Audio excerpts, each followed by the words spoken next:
Everything's possible with English. Halo semuanya, kembali lagi dengan aku Fatika di channel YouTube Poslis atau Possible English. Nah, gimana nih kabarnya teman-teman? Setelah sekian lama kita tidak berjumpa. Oh ya, ini kan bulan Juli nih ya. Pasti kalian happy-happy dong ya. Udah keterima di kampus impian, udah gak sabar jadi mahasiswa baru. Apalagi nih, mungkin feeling excited karena kalian bakal merantau untuk pertama kalinya. Selamat ya, congratulations. Nah, di sini aku mau bahas nih, terutama untuk kalian yang akan menjadi mahasiswa baru di universitas kalian. Ini terkait persiapan apa sih yang harus kalian lakukan sebelum kalian terbang menuju ke kota tujuan, dan apa yang harus dipersiapkan ketika kalian akan kuliah di sini. Nah, oke nih, akhirnya LOE-nya udah dapet. Kalian diterima di kampus negeri, kampus swasta, atau kampus lainnya yang ada di Indonesia. Ini adalah saatnya buat kamu untuk melakukan petualanganmu sebagai orang dewasa. Nah, ini nih, kita masih ada waktu nih. Terutama kalau yang perkuliahannya masih nanti ya, dimulai di bulan Agustus atau bulan September. Teman-teman, ada tips nih yang mau aku kasih ke kalian. Pertama, setelah kalian dapat LOE, selamat kamu lulus diterima di prodi ini, di universitas ini. Wah, luar kota nih. Mungkin kalau kalian teman-teman dalam kota atau kampusnya masih di kota yang sama, boleh kok lanjut ini karena kita akan bahas yang lain juga. Tapi ini yang pertama kita akan bahas tips untuk mahasiswa yang dari luar kota. Oke, ini aku ambil contoh ya, misalnya di Jogja. Jadi kalian tuh orang luar Jogja yang mau gak mau kuliahnya kalian harus ngekos, asrama. Nah, karena Jogja itu kota pelajar, karena banyaknya jumlah SMA, SMK, bahkan perguruan tinggi di Jogja, itu pasti banyak dong ya siswanya dari background manapun, dari daerah manapun. Nah, setelah kalian dapat LOA atau lolos di suatu universitas yang ada di Jogja, pertama kamu yang harus lakuin adalah cari kos-kosan atau asrama. Nah, kalau kalian mau asrama nih, biasanya setiap kampus itu, setiap universitas punya asramanya masing-masing. Langsung tuh kalian cari informasinya di internet, di IG-nya, terus gimana cara daftarnya, gimana. Atau kalian gak mau asrama nih, karena biasanya asrama itu ada aturannya.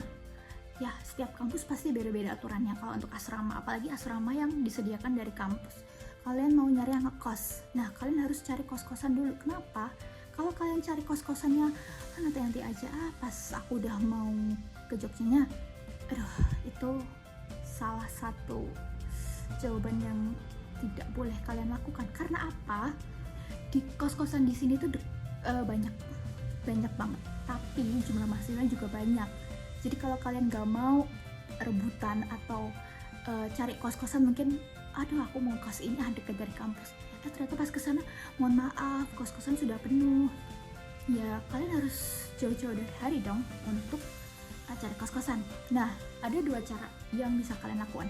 Kalau misalnya kalian tuh daerahnya jauh banget dari Jogja, pertama ada dua cara, yaitu pertama kalian lihat dari aplikasi kos-kosan. Ada banyak ya aplikasi kos-kosan, salah satunya Mamikos.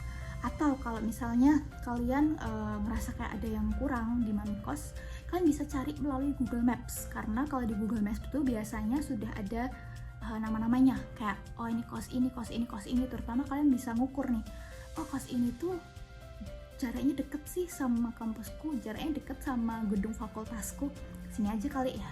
Nah, kalian di situ bisa seperti itu. Kalau misalnya nih kalian udah cocok ya, dari cari-cari, jangan cari cuma satu, cari beberapa referensi sesuaiin dengan budget kalian, sesuaiin dengan lokasi kalian, sesuaiin dengan fasilitas kalian, apakah ada jam malam, apakah ada peraturan tertentu yang harus kalian ikuti, pastikan itu. Kemudian sudah pastikan itu, biasanya kalian akan menemukan setidaknya minimal 3-5 kos ya, baik itu dari aplikasi atau dari Google Maps. Nah, dari itu langsung hubungin, tanya-tanya dulu. Biasanya itu kos-kosan, terutama kos yang eksklusif, sudah ada akun Instagramnya masing-masing. Tapi kalau misalnya belum ada, biasanya kalian cari di kontak di Google Maps, biasanya itu dicantumkan sih nama dari pemilik kos-kosannya gitu. Langsung dihubungin, tanya-tanya dulu aja nggak apa-apa, jadi kalian bisa bandingin gitu loh plus minusnya. Kedua, kalau misalnya kalian jaraknya, domisilnya tuh nggak begitu jauh dari Jogja, jadi sekalian liburan ke Jogja, itu kalian bisa sisihkan waktu 1 atau 2 hari untuk hunting kos-kosan. Hari pertama itu kalian bisa main nih ke kampusmu, lihat kanan kiri apakah ada kos-kosan. Oh, ini kelihatannya bagus, di foto, pastikan di situ ada biasanya ada kayak baliho atau tulisan yang ada kontak, misalnya cari kos, hubungin siapa gitu, pasti ada di foto. Oke, terus cari-cari, muter-muter yang kelihatan oke, baru nih kalian hubungin pihak kosnya. Terus hari kedua kalian bisa langsung main, tanya-tanya langsung kos-kosannya, terus lihat di kos-kosannya tuh fasilitasnya apa aja. Terus kalau misalnya kalian udah cocok nih, kalian langsung DP.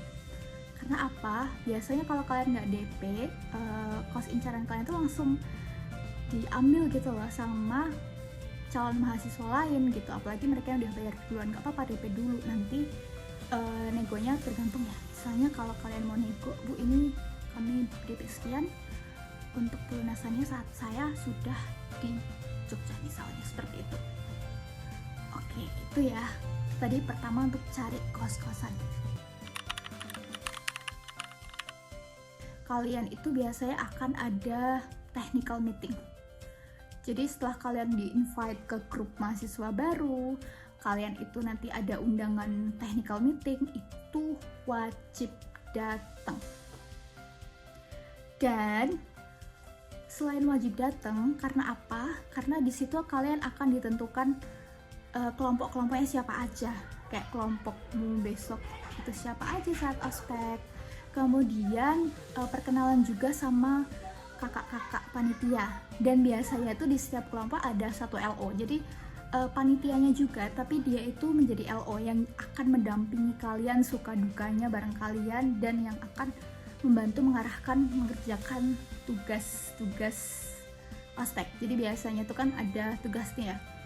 Kalian sebagai calon mahasiswa baru harus menyiapkan ini, menyiapkan itu. Nah, itu nanti bisa dirembuk sama mahasiswanya, sama teman-temannya, atau nanti bisa tanya juga sama salah satu panitia yang bakal bantu. Ya, bukan berarti mereka bakal bantuin ngerjain ya, tapi kayak lebih ke arah dikasih saran. Seperti itu. Nah, ini mungkin pengalaman sih ya. Kalau kalian technical meeting, jangan sampai telat. Pastikan kalian 30 menit sebelumnya tuh sudah datang. Jadi sehari sebelumnya pastikan alarm kalian itu sudah di set pagi. Karena biasanya acara technical meeting ini pagi, biasanya jam 7. Jadi setengah 7 itu kalian udah harus sampai. Karena apa? Supaya kalian jangan telat.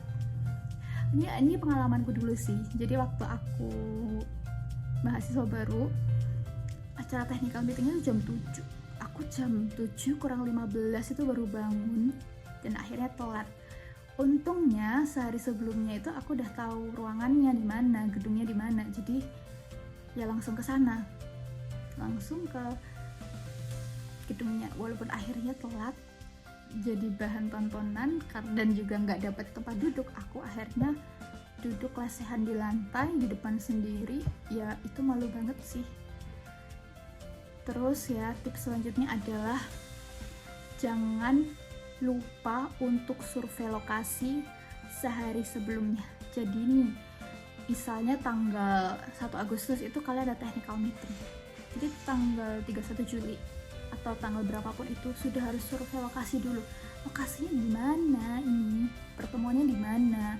Oh, ini gedung fakultasku di sini. Ini gedung buat ospeknya besok di sini. Ini di sini, di sini.